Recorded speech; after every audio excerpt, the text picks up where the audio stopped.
गणगौर की कहानी। गणगौर माता की जय। चैत का महीना आया।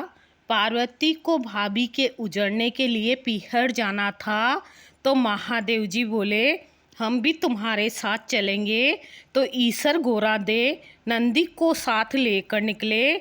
महादेव जी नंदी पर बैठे और पार्वती जी पैदल चलने लगी। तो लोग कहने लगे, देखो आदमी तो सवारी पर बैठा है और औरत को पैदल चला रहा है।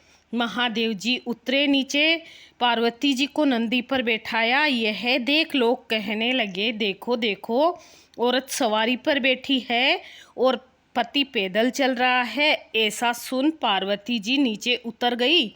दोनों पैदल पैदल चलने लगे, साथ में नंदी भी चलने लगा। अब लोग बोले, देखो वाहन होते हुए भी दोनों पैदल चल रहे हैं।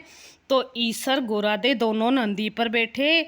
लोग बोले, देखो छोटे से जीव पर दोनों को दया भी नहीं आती और दोनों जने बैठे हैं। पार्वती जी बोली, भगवान दुनिया कैसी है, नंदी पर बैठने नहीं देते और पैदल चलने नहीं दे रहे। ईसर जी बोले, पार्वती ये संसार है, यहाँ ऐसे ही होता है। आगे गए तो एक गाय उठती बैठती बेचैन हो रही थी। गोरादे पूछने लगी, भगवान ये गाय कष्ट में क्यों है? तो ईसर जी बोले, इसके बछड़ा होने वाला है। गोरादे बोली, बच्चे के लिए इतना कष्ट मुझसे सहन नहीं होगा, मेरे गांठ दे दो। ईसर जी बोले, आगे चलो। आगे गए तो घोड़ी उठ बैठ करती हुई दिखी। गोरादे बोली, इस घोड़ी को क्या कष्ट है? तो ईसर जी बोले, इसके बच्चा होने वाला है। गोरादे बोली, मुझसे इतना कष्ट सहन नहीं होगा, मेरे गांठ दे दो। ईसर जी बोले, आगे चलो। आगे गए तो राजा की नगरी में उदासी छाई थी, ढोल नगाड़े उल्टे थे। गोरादे पूछने लगी, यह सब उदास क्यों है? ईसर जी बोले, यहाँ रानी के कंवर होने वाला है।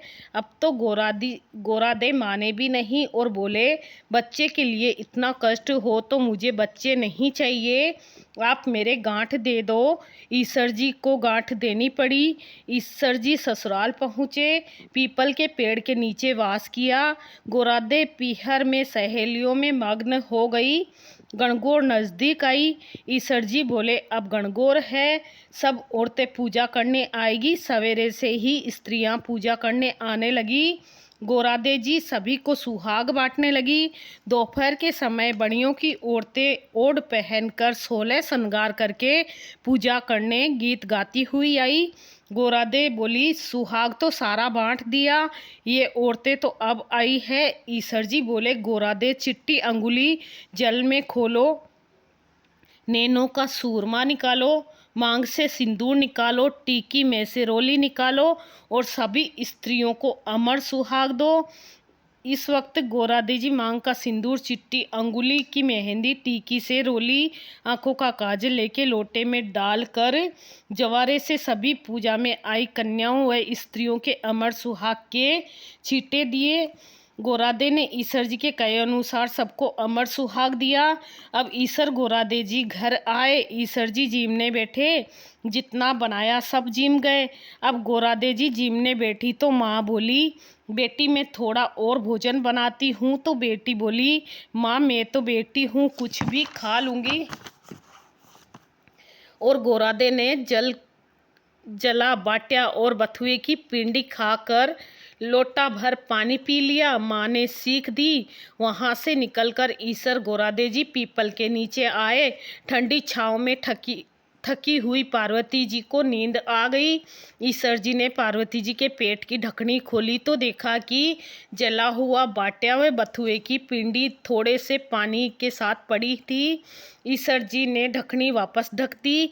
पार्वती जी जागे तो ईसर जी ने पूछा, गोरादे क्या क्या जीमा? गोरादे बोली, ईसर जी जो आपने जीमा वो ही मैंने जीमा। ईसर जी कहने लगे, पार्वती सच बोलो। गोरादे बोली, रसोई में माँ भेद थोड़ी करेगी। ईसर जी बोले, देखो गोरादे, तुम्हारे पेट में जला बाट्या वह बथुए की पिंडी के अलावा थोड़ा सा जल है। गोरादे बहुत नाराज हुई और बोली, देखो भगवान, आज तो आपने मेरे पेट की ढकनी खोली। ऐसा जगत के साथ मत करना। पीहर की बात ससुराल में और ससुराल की बात पीहर में नहीं करना। पार्वती जी इतना बोली और ईसर गोरादे वापस कैलाश पर्वत के लिए रवाना हुए। आगे देखा, राजा के यहाँ शहनाइयाँ बज रही थी, लोग खुशियाँ मना रहे थे। रानी बहुत खुश हुई। गोरादे बोली, कुंवर होने पर इतनी खुशी होती है, आप मेरी गांठ वापस खोल दो। ईसर जी बोले, पार्वती, मैंने पहले ही कहा था कि मेरी गांठ खोले नहीं खुलेगी। आगे घोड़ी के बच्चा हुआ, वह अपने बच्चे को प्यार से चाट रही थी, वह बहुत प्रसन्न थी। पार्वती बोली, भगवान, आप मेरी गांठ खोलो। महादेव जी बोले, यह गांठ नहीं खुलेगी। गाय अपने बच्चे को प्यार से चाट रही थी और बहुत खुश हो रही थी। उस गाय की मालकिन भी बहुत खुश थी। पार्वती जी